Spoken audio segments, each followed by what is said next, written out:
The party's not as packed as a year ago, but the dance floor is still hopping. The Big Red plays a numbers game, and thanks to third time's the charm, while the top-seeded Orange gear up for a family affair. And the Bearcats aren't dancing, but they are singing. I see you with your high heels on.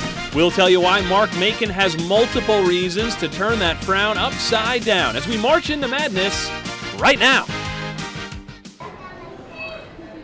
It's warming up outside just as the basketball court heats up on the eve of the madness, and on a very festive St. Patrick's Day, we welcome you to the ground round in Johnson City as we march into madness.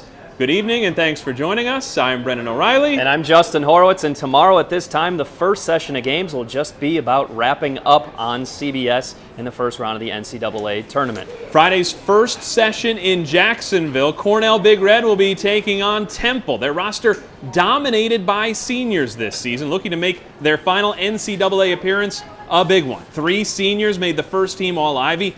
5 of the top 6 scorers are seniors, and for the past 2 seasons, they've lost big in the first round. This year, they're a 12 seed and looking to prove that little bit of basketball urban legend true.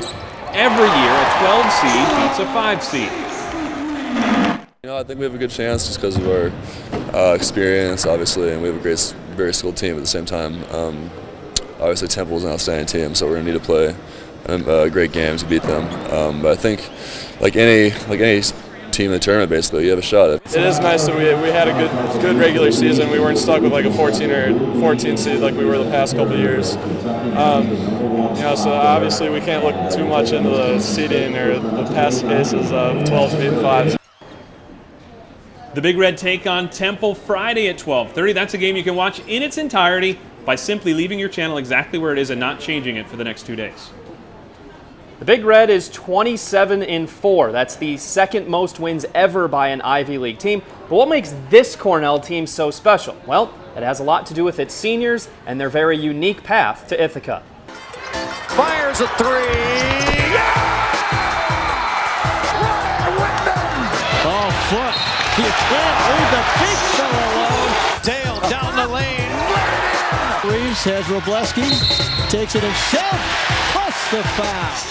Good players can come from anywhere, and no one's proved that more than the Big Red senior class. That was the first year we decided to get away from the other Ivy League schools or the East Coast and really try to go out and do something different. Cornell's 8 seniors represent 7 states and 1 foreign country. Together, they've become the winningest class in school history. I didn't really know a whole lot about them being from the Midwest or anything, but I knew I wanted to go to a good academic school. If he waited until his end of his senior year, we wouldn't have been as fortunate. There was a lot of high major schools on him at that point. All 8 seniors share another bond.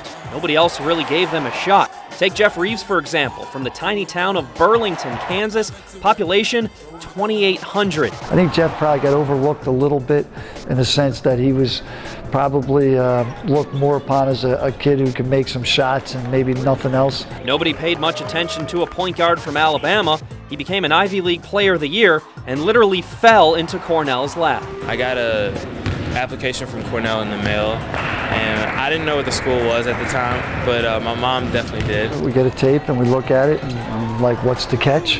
Why is he still available? From unwanted and undervalued to 3-time Ivy League champs. So Cornell looking to play the role of Cinderella this year. If you haven't picked them yet, we'll tell you maybe you should. We'll explain the science of picking a perfect bracket.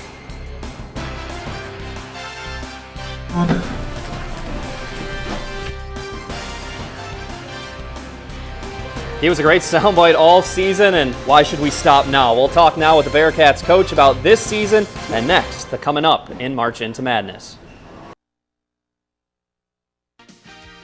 I need them to do one thing, play defense and rebound. That's 2 things, but we're going to put them together. Defense and rebound. I think it's probably the colors because we both wear green. When I knock on your door, I want you to know who it is. If you don't, I might steal something. You guys don't understand. I'm a little deeper than all you guys. Yes, I didn't go to Temple like Mark Macon did, but, you know, sure, we would have liked to talk to his players a little bit more, them directly, not Mark Macon impersonating them, but as you can tell, Mark Macon provided plenty of content for us during his post-game press conferences. I'd say more than enough. Yeah, that's true. We look back on his first season, ahead to his status for next season, and catch up on one of his very popular post-game staples. The disappointment of not playing in the conference tournament, it was obvious right away that you and your group of players were upset because you had been working right through that Vermont game, preparing for the tournament. How long did it take to sort of, you know, absorb that, digest it, and move on and get ready for the season ahead? Well, for the players, I think it took a little longer than I would have expected. For me, it was just disappointment. I had to move on. I couldn't stay there. You know, you talk about it, and once you get it out of your chest, and in the air, it dissipates. Instill a little bit of uncertainty, I guess. You're still the interim head coach as your official title. Do you have any idea of when some of those decisions are going to be finalized? I have no idea. You know, does that make it difficult for you, just in sort of a limbo period, waiting to finally? You would like to say that, but no. Whatever happens, happens. I just have to deal with it, and I keep moving on. This was a favorite in the media room after a game, the snail on a skateboard going downhill. You know what? We were rolling. We were definitely rolling. We had a couple bumps where we almost fell off the skateboard, but we were rolling. And it came to a sudden halt. That's the disappointment in not going into the conference tournament. But that snail, he was riding. I mean, his antennas were blowing back in the wind. The brakes were screeching, but he was holding on and going down that hill. Well, it was as strange a year as anybody's ever going to see in college basketball. There were arrests, suspensions, paid leaves, an investigation in the entire program, and eventually, like we mentioned, the decision not to play in the conference tournament. What people forget is the Bearcats actually played some pretty good ball this season. They won 13-18, had a couple nice winning streaks. So here we go. We count down the top 5 plays of the season.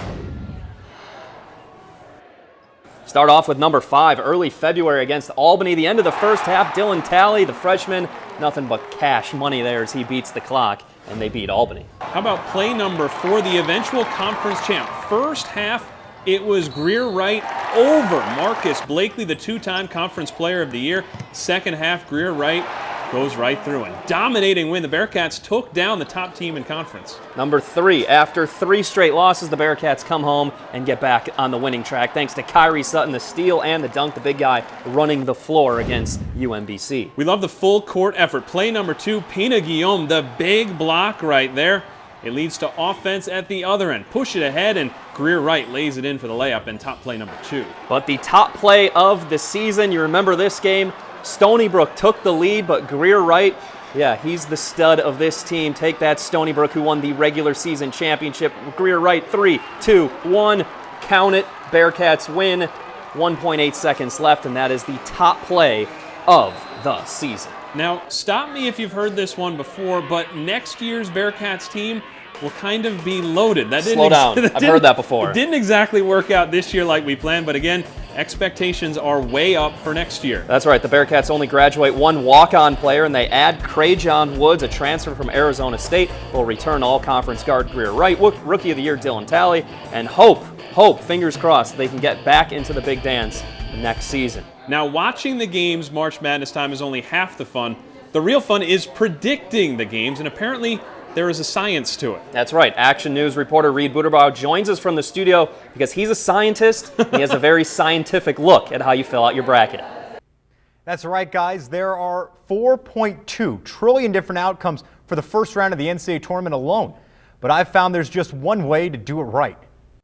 People have anxiously been going to their printers to fill out brackets since the Field of 65 was set on Sunday right here on CBS. There's a lot of different methods to pick, making sure that you have your sleeper team going deep, an upset special in the first round, and a high seed going to Indianapolis for the Final Four. So many different ways of filling out your bracket that it barely fits this sheet. 9 million trillion. Again, 9 million trillion different ways of filling out your bracket. Picking games becomes particularly difficult when you've got a horse in the race.